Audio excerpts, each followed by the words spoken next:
Hari Om.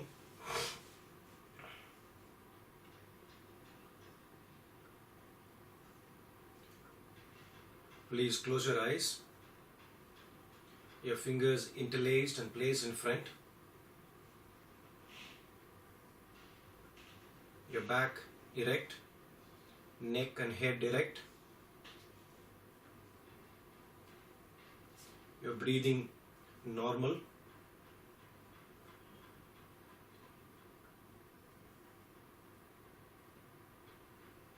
The whole physical body is relaxed. Next, attend to your mind.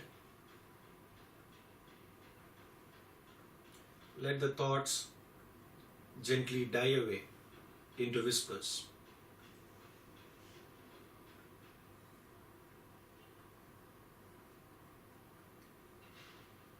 Let us chant the mantra Om.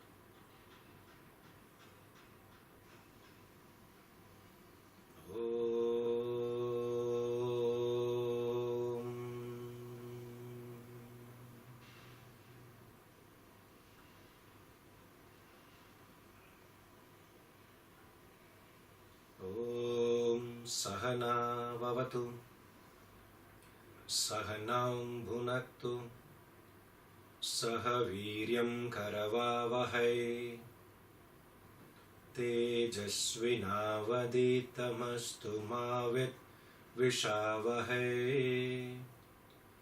Om Shanti, Shanti.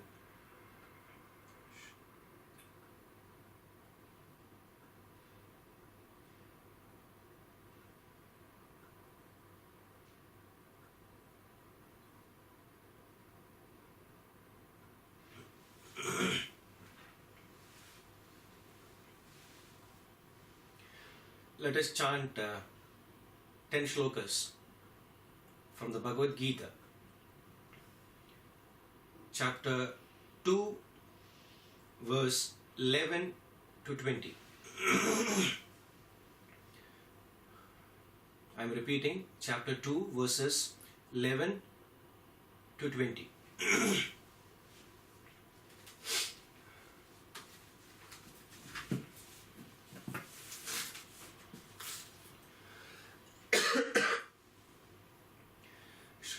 Bhagavanuvāca Aśocyananvaśocastvam Prajñāvādāmsca bhāṣase Gatāsūnagatāsumsca Nānuṣocanti panditaha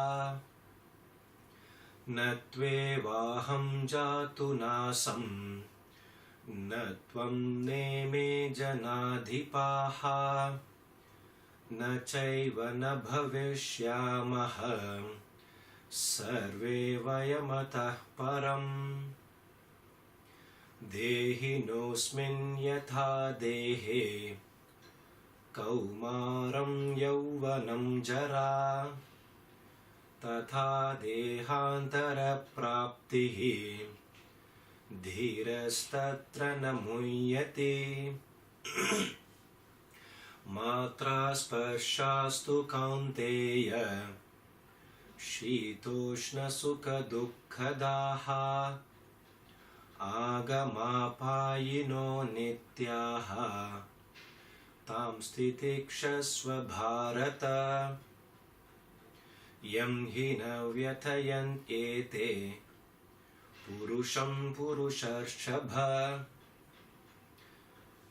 Samadukka sukham dhiram Somrutatvaya kalpate Nasato vidyate bhavaha नाभावो विद्यते सतः उभयोरपि दृष्टोऽन्तः त्वनयोस्तत्त्वदर्शिभिः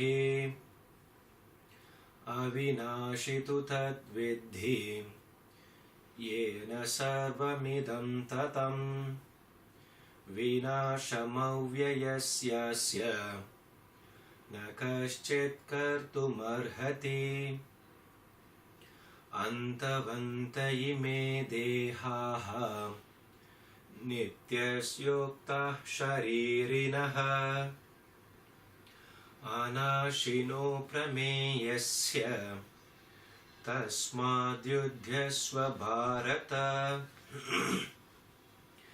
ययेनं वेति हन्तारं यश्चैनं मन्यते हतम् उभौ तौ न विजानीतः नायं हन्ति न हन्यते न जायते म्रियते वा कदाचित् नायं भूत्वा भविता वा न भूयः अजो नित्यः शाश्वतोऽयं पुराणः न हन्यते हन्यमाने शरीरे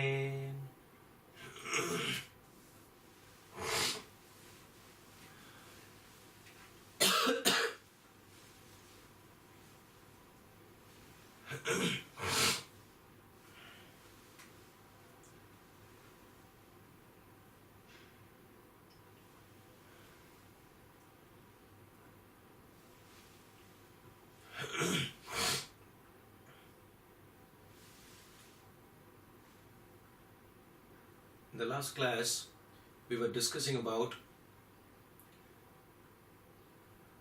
the physical body, mind, and intellect. Just to recap what we discussed last class, a human being is a composite personality of spirit and matter. Spirit is the enlivening principle, the life principle. Matter is composed of three equipments: physical body, mind, and intellect. What is spirit to matter is like petrol to all vehicles, automobile. Petrol is the life principle, the prime mover. Without petrol, no vehicle can move. Same way, without the life principle, in Sanskrit it is called as Atman. In English we usually translate as God.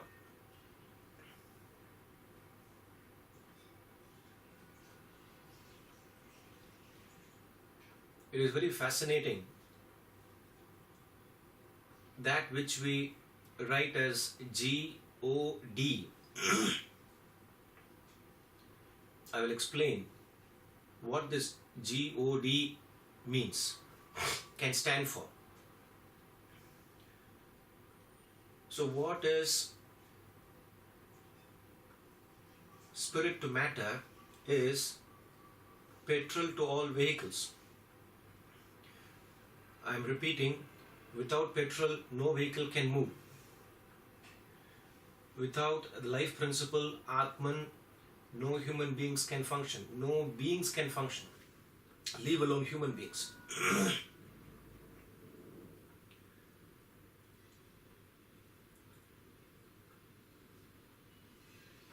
Spirit by itself is inert, insentient.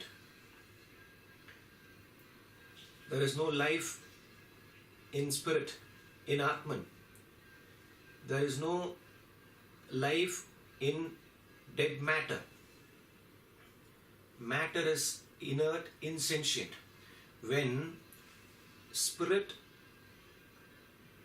passes through matter, there is life. In petrol, there is no activity. In the vehicle, there is no activity. When petrol passes through this vehicle, through the engine, there is expression of movement. In electricity, there is no light. In the bulb, per se, there is no light. When electricity passes through the bulb, there is an expression, light. When Atman function through physical body, mind and intellect, there is an expression called life. So both Atman and matter are insentient, inert.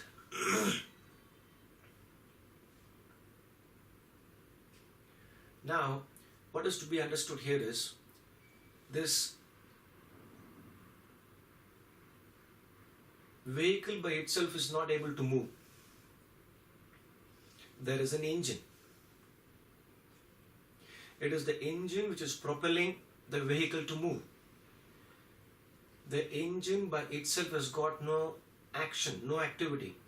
Petrol propels the engine, gives life to the engine, and with the help of the engine, the automobile as a unit is able to move. Same way, the physical body by itself cannot perform any action.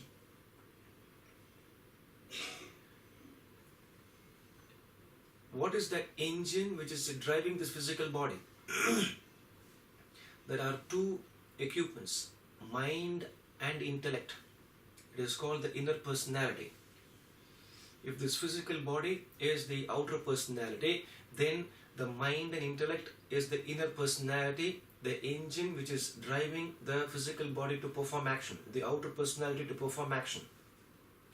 There is no life in the outer personality, the physical body. There is no life in the inner personality, the mind and the intellect. Atman, when it functions through the engine, the inner personality, the mind and intellect, expresses as life through the physical body.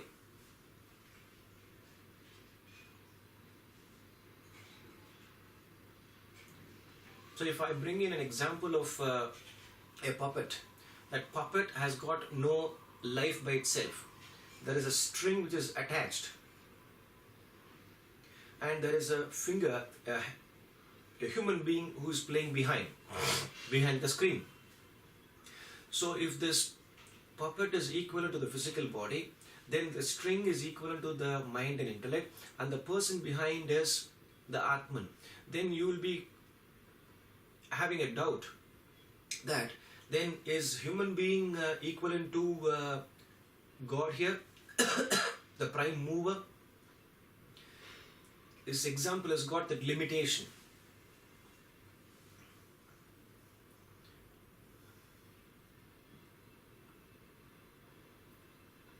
So if we are able to understand this, that outer personality is a physical body, and the inner personality, the mind and intellect, and beyond the physical body, beyond the mind, beyond the intellect, there is the prime mover, the Atman, the essential self.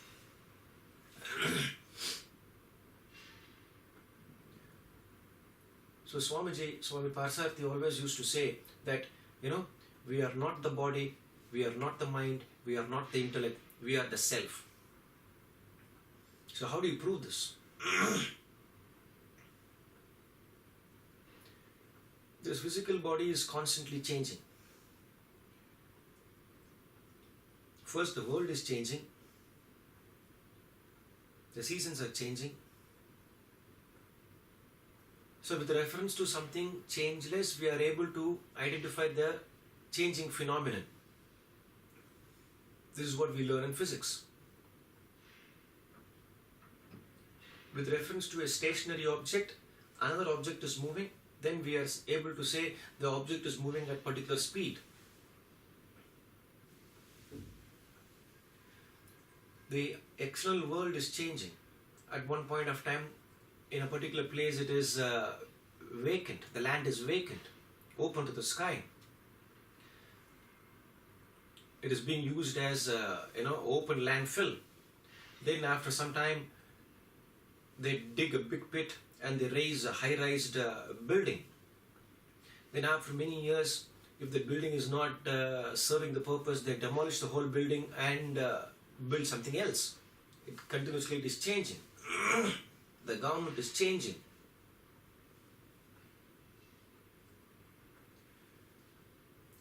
With reference to you, the individual, the world is changing. Then is this person changeless? Let us study the physical body. The physical body is continuously changing. The person who comes into this hall is not the same person who is going out. We have changed. We are changing. But we don't realize that. If we take a photograph, a picture of us 5 years back or 10 years back, then we recognize, yes, we have changed. But at this point of time, nothing changes. I've been sitting here for the last 15-20 minutes, nothing has changed. Then we say, the world is changeless, but it is changing. But we are not able to recognize that. Every split second there is change happening. Then the world, the physical body, then with reference to what we are saying that this physical body is changing, with reference to our own inner personality. That inner personality is that mind and intellect. When we are talking about mind and intellect, both are thoughts. So it is the thoughts which are propelling the physical body to perform action. Then here is the thought changeless or it is changing. Now for practical purposes, let us take the mind and intellect here for the discussion. Mind is seat of likes and dislikes, feelings, emotions, worry, anxiety, desires, attachment, etc.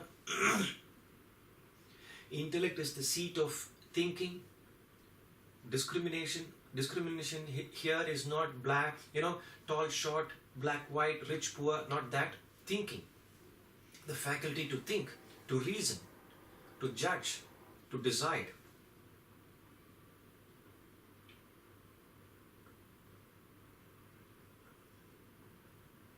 So, likes and dislikes, are they changing or changeless? It is changing. Good. Those likes and dislikes which we entertained 5 years back, 10 years back are not the same likes and dislikes which we are entertaining today. They have changed.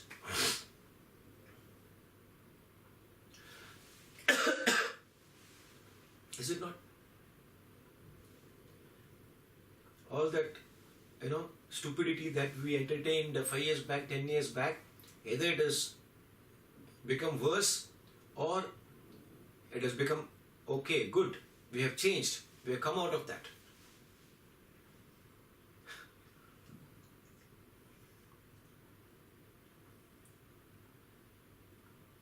Feelings and emotions are also constantly changing depending upon the type of people with whom we are entertaining, with whom we are interacting.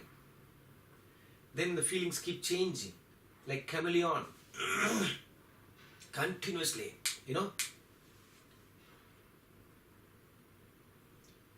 I think it is village preacher, doctrine fashioned by varying hour. Every hour it is changing, the feelings and emotions. No, I am, my mood is not good. Please don't disturb me. Most of the time the mood is off. Mood out, we say. Mood out ainda.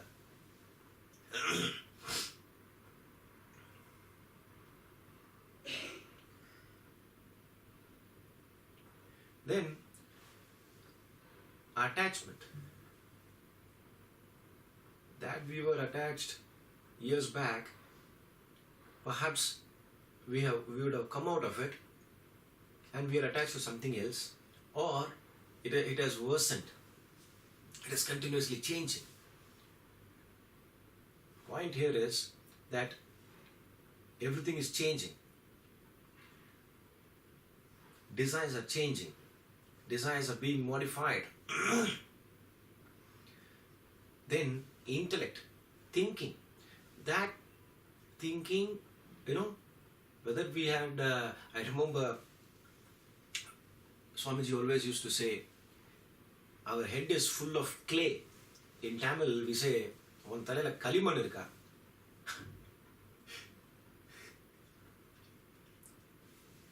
So we are, if that clay is offloaded, mud is offloaded, then we are able to think.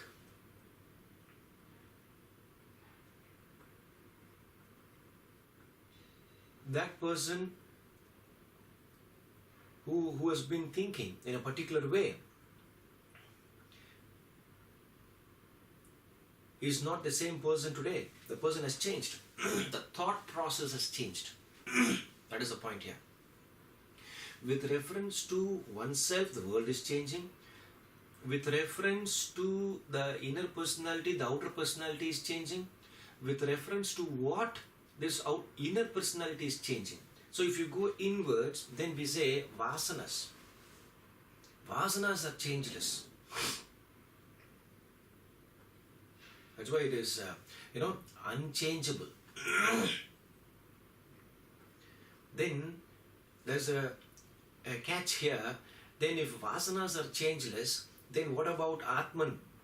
Atman is also defined as changeless. Then is vasanas equal to Atman?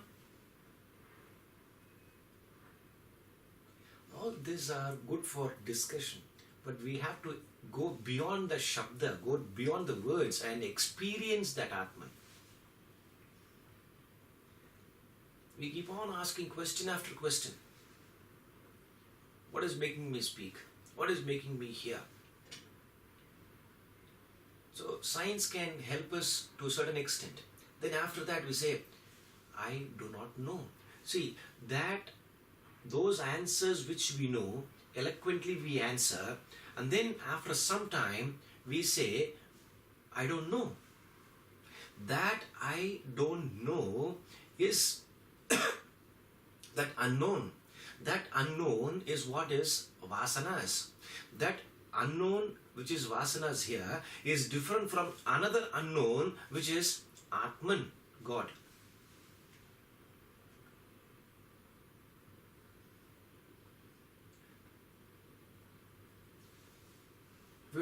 Our contention here is that physical body is changing, thoughts are changing. Then with reference to vasanas, which is changeless here, assuming it is changeless, then we are saying the thoughts, the physical body, the world is changing. If vasana is the source of thoughts and the physical action, then that source has to be changeless. That is what we are discussing now. So far we have arrived till that. Now, if a person has a particular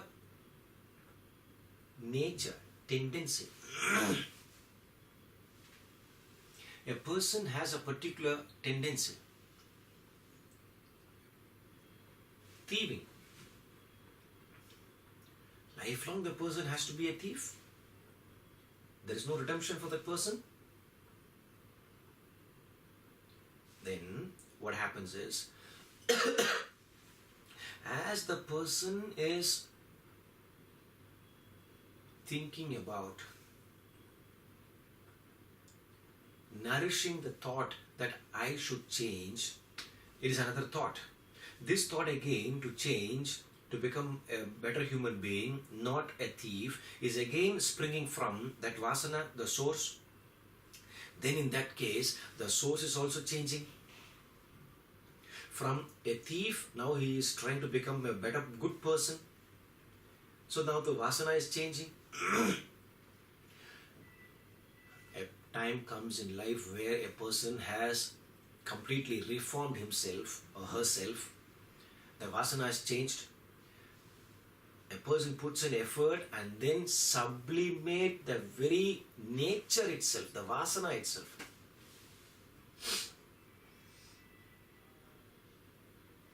In that way, the vasanas are getting exhausted.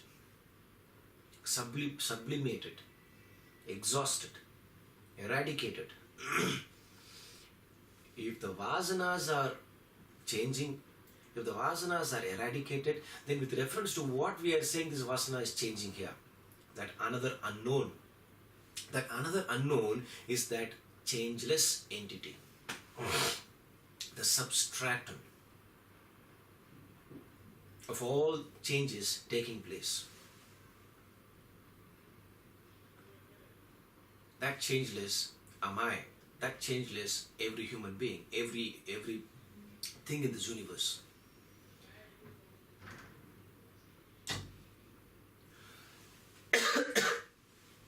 Now, half an hour back I said we will discuss this G-O-D.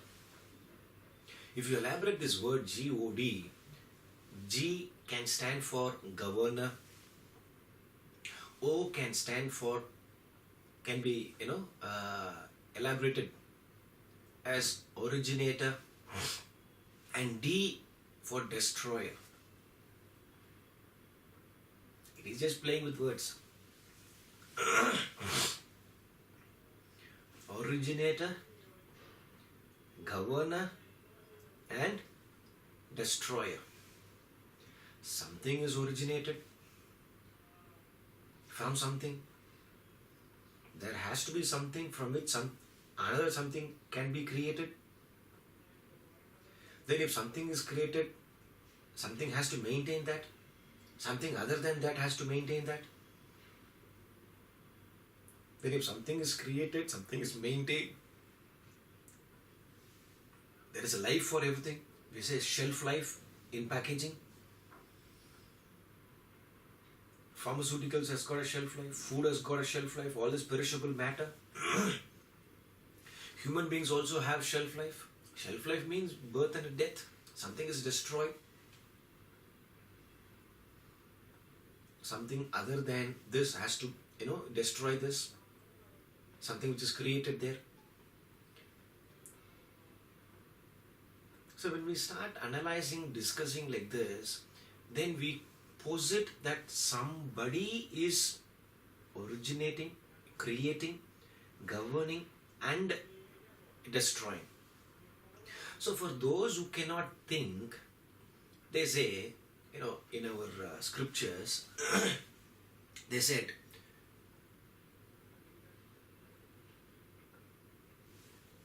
those people who cannot think, who is creating all this? There is a book, the book in front of me, that book from which I chanted the Bhagavad Gita shlokas. Bookmaker is there. Some human being is there behind this creation called the book. I am wearing a kurta. Some manufacturer is there, cloth merchant. Cloth merchant is only selling the product. Someone who has weaved it. Again, human beings behind this creation. Electrical, electronic equipments are there. Somebody has manufactured it, some company. Behind the company there is a chairman. So again, a human being is there. Everything in this world has got a creation, a creator. Without the creator, we cannot identify with that creation. Behind this human being, human birth, another human being is there. Goes on like that. Animal world, plant world, from which a seed is created. From the seed, sapling, tree, fruits, it goes on like that. So there is a creator who is creating all this. Then we are confused. Then a brilliant student asks, who created this world? Human being created this world. God created this world. Who is that God? Have you seen that God? Then they said, Lord Brahma created this world. So it is like telling a small child who's not able to think, a child of 5 years old or so, not able to have that kind of thinking as that of an adult who has gone to university, who's able to digest bigger concepts. Something like that. So here what happens is that you are telling that person who is not able to think, whether a small child or an old man, everybody, that Brahma created this world. He is the originator. Then who is maintaining this? If he is so busy in creating, then somebody else has to take up the job. It is like chief financial officer. He can't take care of everything. The chairman can't take care of everything. So there is a chief financial officer, chief executive officer, CEO, CFO. Each one taking care of different portfolios.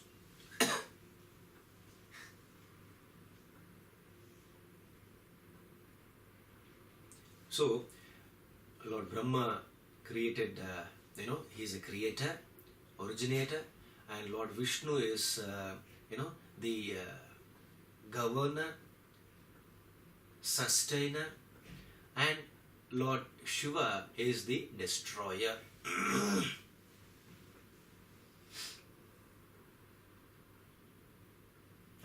I am happy. It is like giving, a candy to appease the child. At that moment, that's about all.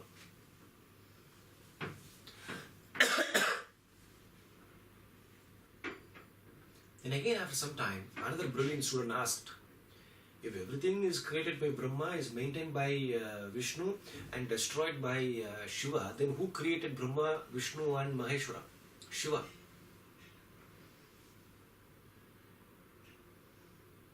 They said another god by name Dattatreya.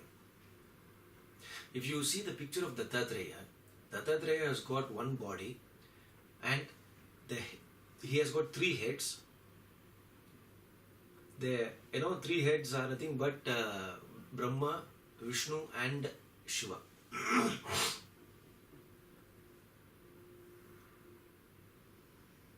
Don't ask me a question who created Dattatreya. From one unknown we are going to another unknown. All this symbolize that from one God everything is created. So we have one God here, Lord Dattatreya. Then we have Brahma, Vishnu, Maheshwara. Then we have so innumerous gods and goddesses, Ganesha, Subramanya, it goes on like that. 3 goddesses, Saraswati, then Lakshmi, then Parvati.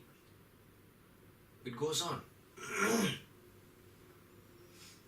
Maniganda, etc. Hanuman. Then where do you fit in all this? There is one God, which is Brahman.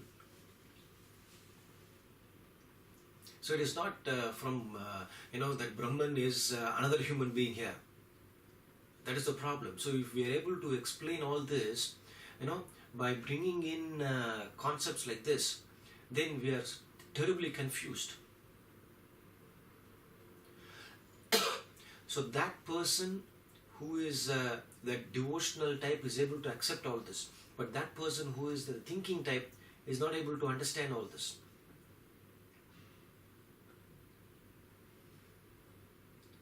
Swamiji used to give a beautiful example. That God, self is the essential nature. To explain that, it does not come from something outside, it is within. He used to always give this example of a brass vessel. That brass vessel is bright, brilliant, shining. Because it is exposed to atmospheric temperature, etc., it is dark, tarnished. What do you do to bring back its brightness and brilliance? You take brasso, you apply it on the surface, with the cloth. You completely polish it. The brightness and brilliance has come back again. To ask a question here, from where does this brightness and brilliance of the brass vessel has come from? What will be your answer?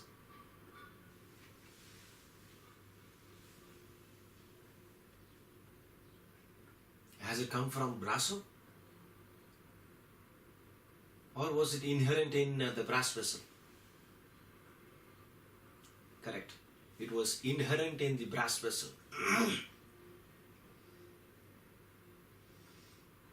It is only because of wrong exposure it has gathered dirt. Same way, friends, that self is inherent in us. That self is our essential nature. It is not something which we are acquiring from external sources. With the help of the brasso technique is here equivalent to with the help of karma yoga, bhakti yoga, jnana yoga, the path of action, the path of devotion, with the path of knowledge, we are only removing, eradicating the dirt covering in the form of desires, in the form of attachment, the form of worry, anxiety, etc. And what we are left with is when the entire dirt, vasana, malaha in Sanskrit, mala is removed, then what we are left with is that brightness, brilliance of Atman, the self.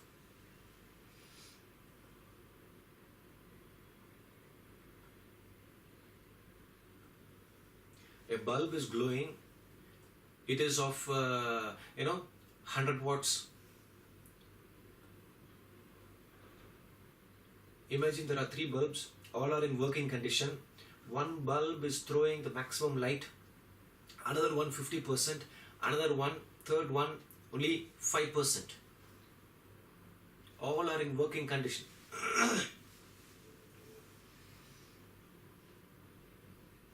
What could be the reason that one bulb is throwing the maximum light, another one 50%, third one only 5 or 10%?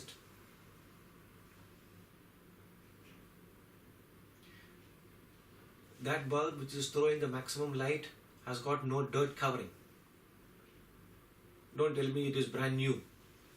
Assuming all are having the same life.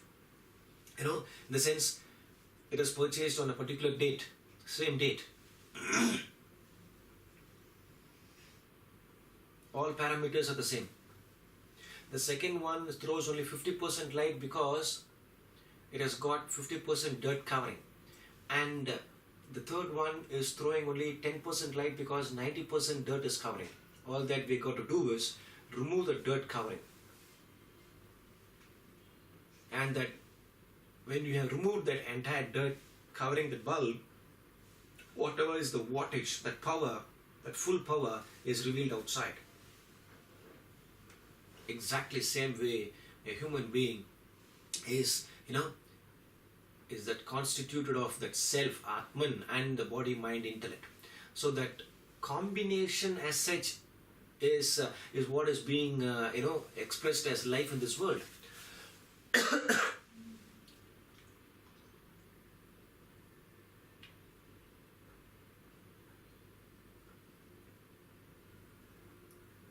So if we are able to remove the dirt covering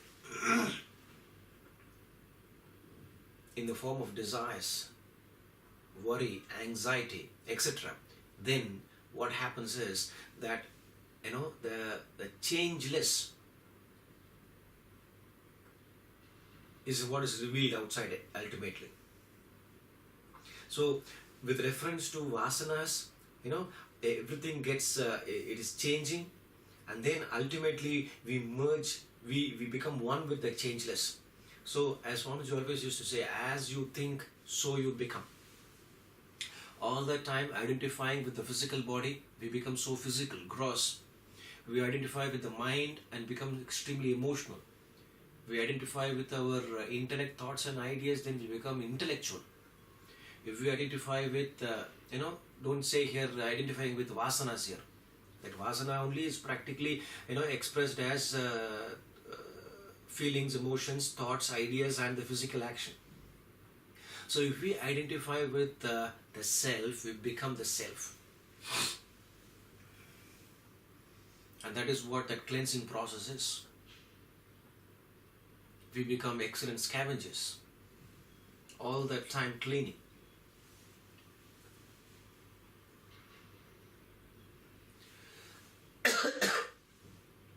So in this session here, what we have discussed is that self is the essential nature. And this physical body, mind and intellect is inert. When this physical, physical actions are performed, do not get duped that this physical body is performing the action. Identify with the self. The self through the physical body is performing the action. When we are feeling with the mind, do not get duped that it is the mind which is feeling. It is the self through the mind is feeling various emotions. When we are thinking with the help of intellect, do not get duped that it is I am brilliant, I am extraordinary. That self through the the self through the intellect is able to think.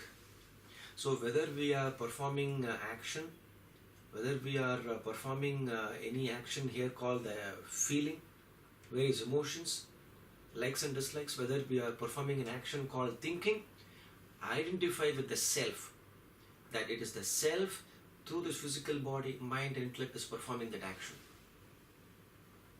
Then slowly our identification will shift towards the changeless, though we are performing action in the changing world.